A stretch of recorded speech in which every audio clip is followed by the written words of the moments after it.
Napoléon III exige, par l'intermédiaire de son ambassadeur, M. de Benedetti, que la Prusse, notamment le roi de Prusse, intervient auprès de son neveu pour qu'il ne souhaite plus être candidat. Il réussit et il a gain de cause.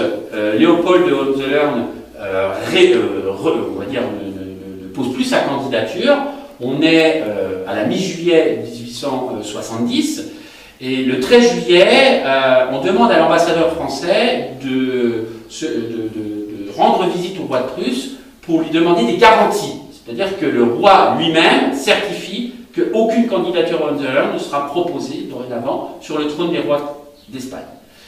Ce que le roi ne fait pas, puisqu'il ne se considère pas comme étant l'initiateur de ce projet de couronnement, mais et les conduit très poliment, très posément, par un officier de sa propre maison, l'ambassadeur.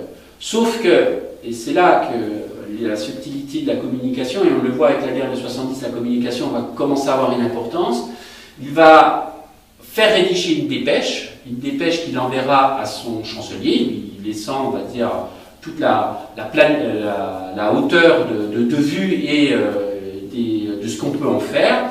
Et le chancelier von Bismarck va émettre une mauvaise traduction en français de cette dépêche, où on va faire passer vraiment les Français comme étant arrogants et le roi de Prusse comme ayant éconduit honteusement par un adjudant de service l'ambassadeur venant demander ses garanties, ce qui va mettre le feu aux poudres.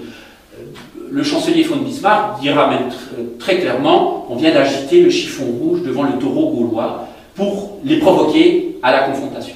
Confrontation, les crédits de guerre sont votés 2 jours après, le 15 juillet 1870. L'Assemblée nationale, à une écrasante majorité, vote ces crédits de guerre, parmi lesquels on retrouve des républicains.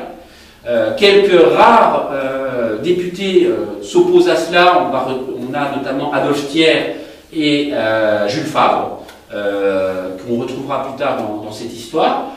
Mais l'absolue majorité des députés votent en faveur des crédits de guerre.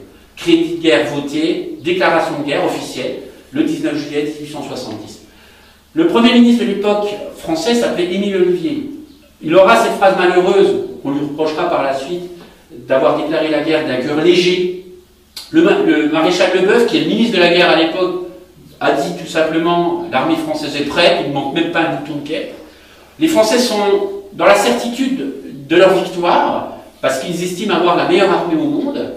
Napoléon III, bien souvent, lui reproche cette déclaration de guerre. Il est conscient des difficultés de son armée. Il a vu, et il sait, à partir de 1866, que ses troupes ne sont pas encore totalement prêtes. Donc il active certaines réformes.